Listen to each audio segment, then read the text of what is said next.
أعوذ بالله من الشيطان الرجيم.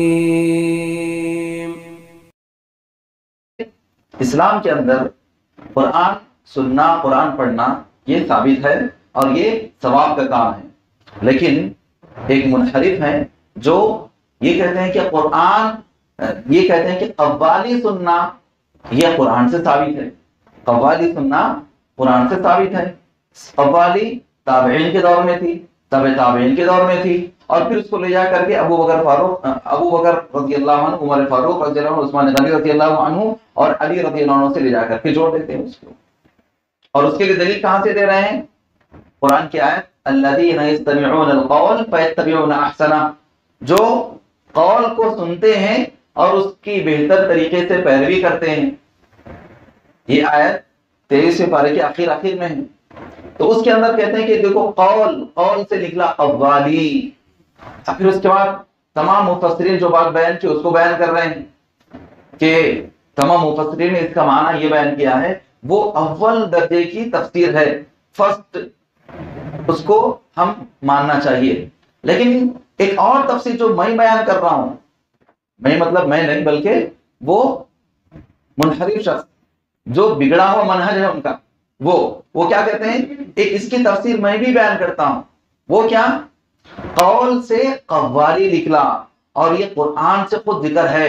اب اس کے لیے پھر کیا کریں؟ فَيَتَّبِعُونَ أَحْسَنَ، اس کے بہتر بات کی پیروی کرتے ہیں. اب اس کے بعد پھر کیا کہتے ہیں، جو بازو میں بیٹھے ہوئے لوگ ہیں ان کو اپنے ہمنوا بنانا ہے تو ان کا ہاتھ تھماتے ہیں، ان کو تھپتھپاتے کہتے ہیں کہ قرآن تو سارا کا سارا بہتر ہے، اس کے اندر سے بہتر کی پیروی کرنا. یہ کیا مطلب؟ یعنی تفسیر اپنے طرف سے غلط نقطہ وہاں پر پیدا کرتے ہیں. یہاں پر جو تمام مفسرین نے اس کا معنی بیان کیا اس آیت کا، وہ کیا ہے کہ قرآن سننے کے بعد بہتر سے بہتر انداز میں اس کی پیروی کرتے ہیں. یہ مطلب انہوں نے بیان کیا مفسرین نے. لیکن یہ صاحب کیا کہہ رہے ہیں، جو منحرف ہیں جن کا منہج بگڑا ہوا ہے، وہ کیا کہہ رہے ہیں کہ اس کے بہتر کی پیروی کرتے ہیں. قرآن تو پورا ہی بہتر ہے، اس میں سے کیا بہتر؟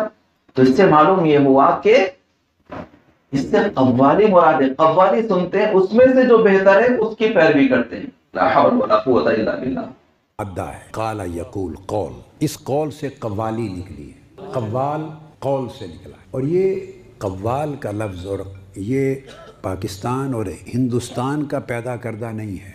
یہ تابعین، اتباع التابعین کے زمانے میں آقا علیہ الصلوۃ والسلام کے 100 سال کے بعد کے عرصے میں وہ جو ائمہ سلف صالحین تھے ان کی بہت دقیق کتب اور ذخائر مطالعہ کرنے سے ان کے ہاں بھی قوال کا لفظ ملتا ہے. تو قرآن مجید میں فرمایا گیا وہ لوگ یستمعون القول، جو قول کو سنتے ہیں. عام مفسرین نے جو ائمہ تفسیر ہیں انہوں نے یہاں القول سے مراد قرآن مجید لیا، الذین یستمعون القول سے مراد قرآن مجید لیا.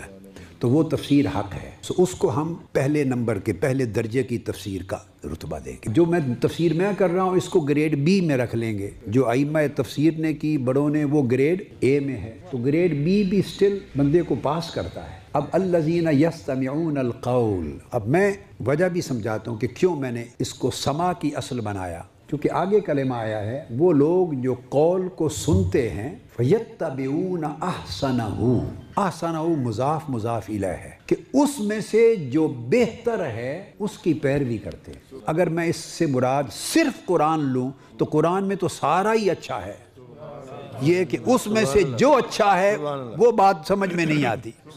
قرآن تو الحمد سے والناس تک سارا اچھا ہے.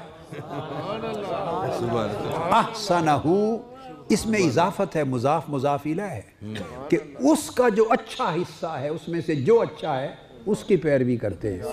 اس کی وجہ سے جو سما ہے تو سماع احسن، تو اس کی اصل میں اس آیت سے اخذ کرتا ہوں. یہ تو ایک بات ہو گئی. ایسے لوگوں کو کیا جواب دیا جائے؟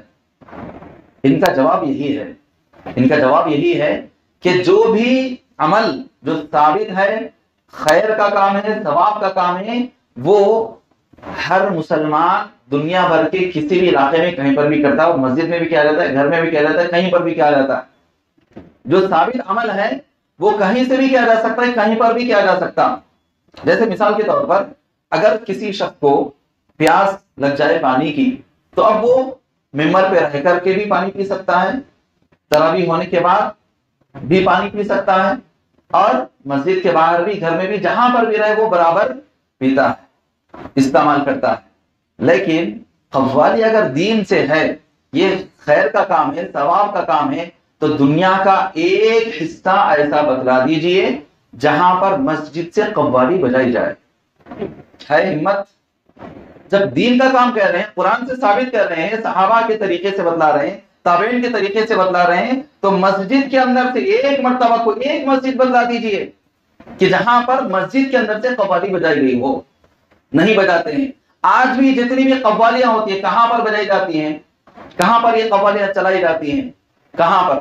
آپ لوگ سب جانتے ہیں، درگاہوں کے پاس، مزاروں کے پاس، یا کہیں اور، لیکن مسجد سے نہیں۔ اگر یہ خیر کا کام ہوتا، ثواب کا کام ہوتا، تو پھر مسجد سے کیا جاتا؟ جیسے اذان دینا یہ ثواب کا کام ہے، مسجد میں سے دی جاتی ہے، اور اذان میں الصلاۃ خیر من النوم، فجر کے اندر کہنا، یہ بلال رضی اللہ عنہ کو نبی صلی اللہ علیہ وسلم نے سکھلایا، ہر مسجد کے اندر یہ اذان دی جاتی ہے۔ تو کیا معلوم ہوا؟ لوگ جو منحرف ہیں، بگڑے ہوئے ہیں، اس طریقے سے لوگوں کو گمراہ کرتے ہیں، تو یہ لوگ بھی آج امت کے لیے فتنہ بنے ہوئے ہیں۔ اور جتنے بھی قوالی سننے والے لوگ ہیں، یہ فوراً سنتے کیا بولے، نعرے تکبیر، نعرے رسالت پور، یہاں سے وہاں سے شروع ہوتا۔ تو ایسے لوگوں کا فتنہ بہت زیادہ عام ہو رہا ہے، اور یہ دوسرے علاقوں کے نہیں، بر صغیر کے لوگ، پاکستان، انڈیا، بنگلہ دیش، یہی علاقوں کے لوگ ہیں جو ایسے لوگوں کو سنتے ہیں اور پھر کہتے ہیں کہ نہیں بہت بہترین بات بیان کر رہے ہیں۔ اسی طریقے سے